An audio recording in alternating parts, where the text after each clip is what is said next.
everyone, welcome back to my channel. Today's video is going to be a reviewing where I have stayed in hostels or any accommodation. So I actually thought of this idea a while ago and I tried to film this one, but it was just all over the place and I didn't like the way it turned out. So I've written it down in my trusty journal here and I'm going to tell you all about my stay when I was in Spain. So Spain was the first hostel I stayed in on a solo trip that wasn't here, and I did stay in a hostel here in Dublin and I didn't like it. I'm not going to review it just because it was my first time in a hostel. I was in a new country by myself. I didn't really know what to do, so I'm just not going to review it. I could probably go back to that hostel and have a good time, so I'm just not going to review that one. But I've written down a page of stuff here. So when I was in Malaga, Spain, I went from the 7th of May to the 11th of May. I went for 5 nights, so 4 days, 5 nights. And it was around 60 euros, I don't exactly remember. That was for the whole thing. I can't actually see how much it is per night right now because it's sold out. Like, it's all sold out. You can't get a single booking, or at least I'm not going to go through it every single day to see if there's a booking. But yes. So the rating on booking.com, this is the website that I booked it through, and then I booked pretty much everything through, and then I'm going to tell you that what they say they have, I guess. So the rating on booking.com is 8.6, which is really good, and there's so many reviews. It's like almost 2,000 reviews, I think, and like pretty much all of them are good. There's only a few of them that are not good. So it is located in central Malaga, like literally central Malaga. If I actually go onto booking.com, which I will read in a second the description that they say, it's only like 100 meters from a lot of the stuff. And the rating for the location is actually a 9.4, which is really great. So the facilities that they say, I'm gonna just name them all, but they're like different sections, I guess. But okay, so it's no pets allowed. There's Wi-Fi in the public areas, but I did get Wi-Fi in my hostel room, so I don't know if that's like a public area. There's no parking available. There is an airport shuttle to and from the airport, but it's extra, and I will explain about how to get to and from the airport later on. There is luggage storage, a tour desk, there's heating and air conditioning, a safety deposit box, there's a smoking area, a bar, a restaurant, a snack bar, a sun terrace, and a picnic area. Now, I didn't actually use a lot of this stuff. As for the heating and aircon, I didn't use any of that. It was quite like muggy and hot in the room, but it says that there's air conditioning and heating, so there shouldn't be an issue if you go there and it's like hot or it's cold. You can just go ask someone how to use it. So yeah. The only one thing I would say about the actual room is that you could hear whenever someone flushes the toilet. Like, not the flushing of the toilet, which you can obviously hear because it's in the same room, but the water, it goes down pipes right next to you, well, depending where your bed is, but literally you can hear it, just water just going down the pipes. It's really quite loud. So the check-in is from 2 p.m. and the checkout is until 12 p.m. and there's someone there in like not like the lobby, I guess, where you check in and check out. That's like the restaurant and bar area. That's where you like check in and check out. But there's someone there 24/7, but they're closed, I think, from 12 a.m. to 8 a.m. So I doubt you can like check in from that time, or check in from 12 a.m. I think it's only 2 p.m. to 12 a.m. But there's someone there the whole time, so if you need to leave before then, you can still check out, because I checked out at like 5 a.m. and it was fine. And because obviously they close, there's another door that you can use, that you get a key. You get a room key and then you get this other key that you can go out a separate door if you need to leave before 8 a.m. or you come in after 12 a.m. so that's a great thing. As for the room, it was a big room, at least what I had. I had a 10-bed hostel room, but not everybody was using all the beds, so that was great. And there was also 3 showers and 3 toilets. The room was clean. I actually seen them cleaning all the beds and stuff. Now the mattresses, it isn't a mattress, it's like a foam thing, but it's still pretty comfortable for a hostel bed anyway. But they cleaned all the sheets, they cleaned everything except for the little pad thing. It is noisy outside, especially if you're next to the window, because where the hostel is located, there's this little alleyway that has so many restaurants and bars. So obviously at night time it's very noisy, and there is a curtain, but the curtain's actually located really far away from the window for some reason, and so the light still gets in. Although it is pretty dark if you have the other end of the room, it's still bright if you're next to the window. The staff are super friendly, they speak Spanish and English, so it's great if you don't speak Spanish like me. You can still speak English, although most places speak English anyway.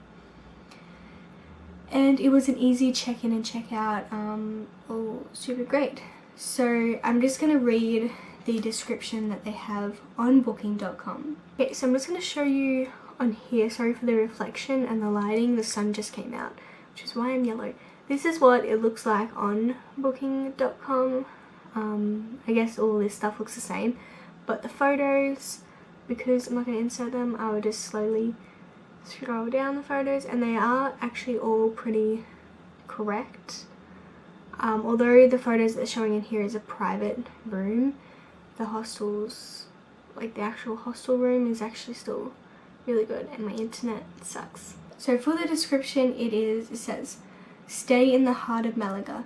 Located 100 meters from Picasso House in central Malaga, Picnic Dreams Boutique Hostel offers front desk services, free luggage storage, and free safe.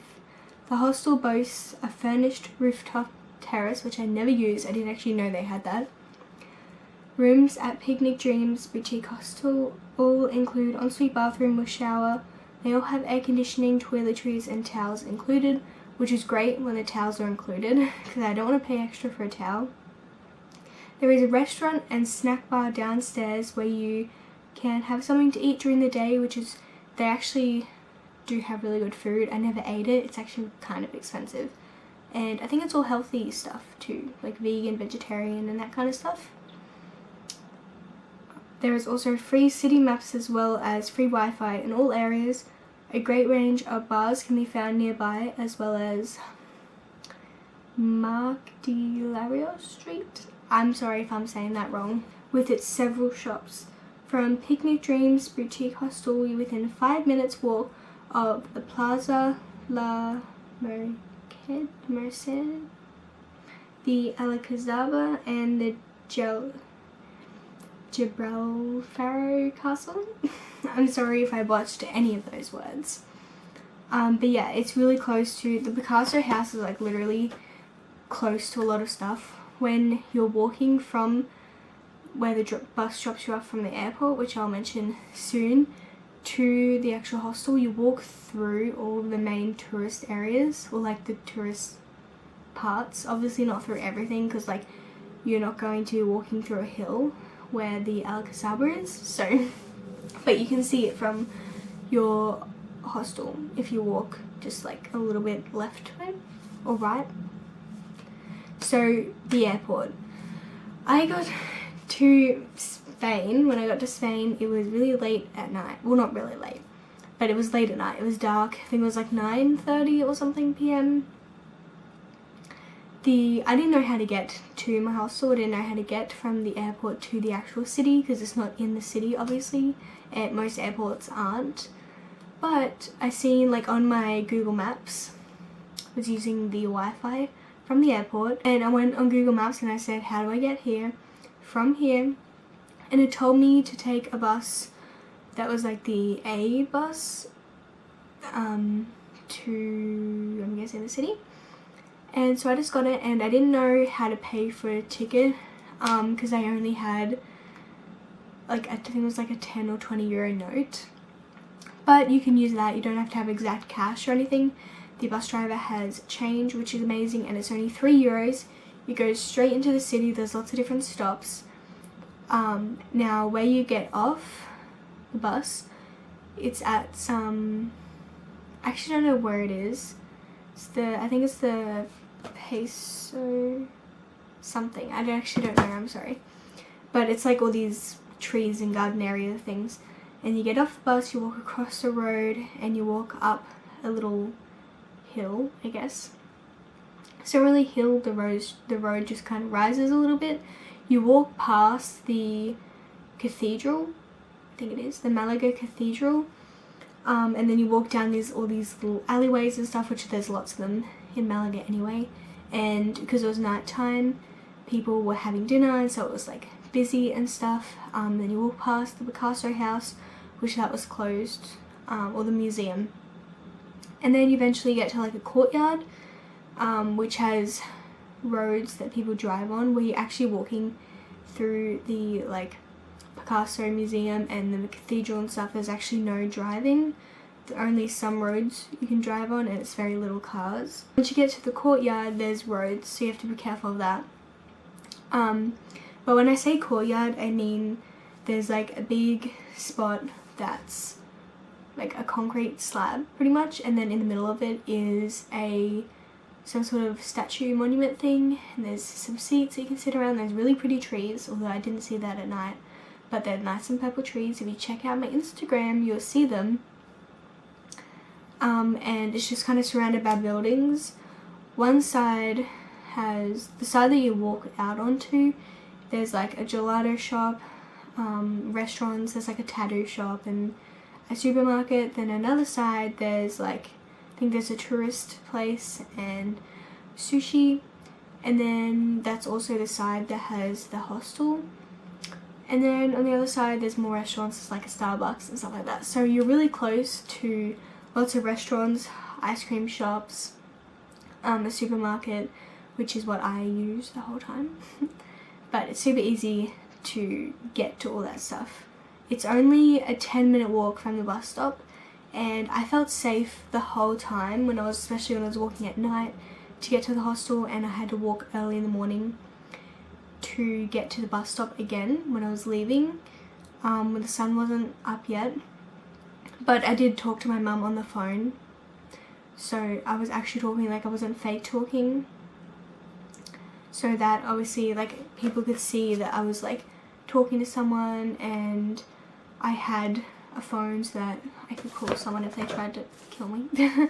But I also had a little travel like alarm thing that if someone tried to kidnap me, I can set it off and no more kidnapping, pretty much. But yeah, that's pretty much the review. I don't really know what else to say. I hope you enjoyed this review. I'm sorry if it was still really like fast paced and all over the place, but hopefully I'll get better as time goes on.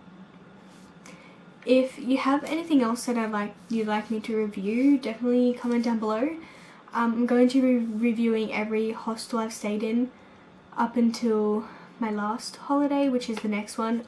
Like after that I will be staying with my mum, and I won't be reviewing those ones just because they're not hostels, and I'm staying with someone else. Like I'm not going to review every single place. I will only review solo ones. I hope you enjoyed it. Please give it a thumbs up if you did, and don't forget to subscribe down below and click the bell notification next to it to be notified whenever I upload a new video.